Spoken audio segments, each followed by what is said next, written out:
Thank you very much, Luca and Claire. Or maybe not thank you very much, because it's a pretty gloomy picture that you're sketching for us. It's still a very challenging situation. So let's move quickly to the panel and hear from more concrete country cases how crisis can be addressed. The first panel will start, as I mentioned, with 3 country cases, and we'll start with Yemen, with Sikandra Kurdi, who is an associate research fellow of IFPRI in our Cairo office. So she's not here in the room, but she's online. She studied the cash transfer program in Yemen and how that's trying to help the 16 million or almost 60 million people in Yemen that are facing crisis level food crisis situations, to how that's helping to attenuate the situation, and how that may also help build a bridge between the emergency relief that's needed and more developmental responses, and what lessons that may teach us for other country contexts. So Sikandra has taped a message for us that we'll show now. For the discussion, she'll be available online. Hopefully that the connection works well. So let's show the video now with Sikandra. The current food crisis in Yemen results primarily from the disastrous civil conflict, which has been ongoing now for more than 4 years.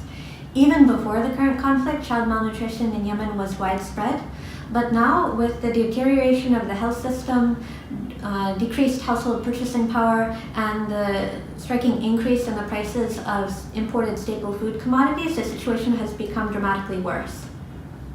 Back in 2013, before the conflict, the DHS identified about 16% of children under 5 as suffering from acute malnutrition. And as noted in the Global Report on Food Crisis, the corresponding figure now is about 50% of children under 5, or 2 million children.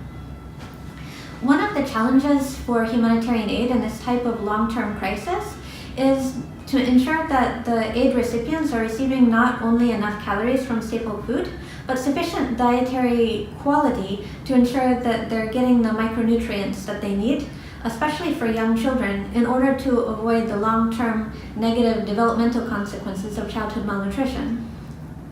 Turning to potential solutions, if we think about humanitarian aid that supports dietary quality, one of the most promising approaches is cash transfers, as there's been observational studies which suggest that giving people cash leads to greater dietary diversity than the traditional aid approach of distributing baskets of staple commodities.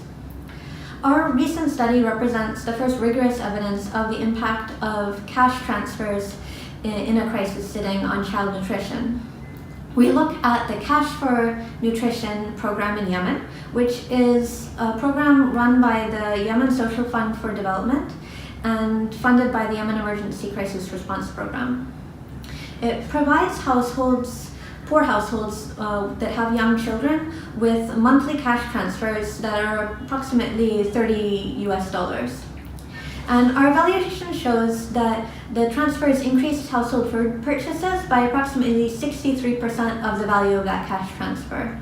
In particular, households primarily use the transfer not on purchases of staple foods, but on key non-staple food items such as fruits and vegetables, milk, and eggs. Households receiving the transfer in this program were also required to attend monthly nutritional education sessions.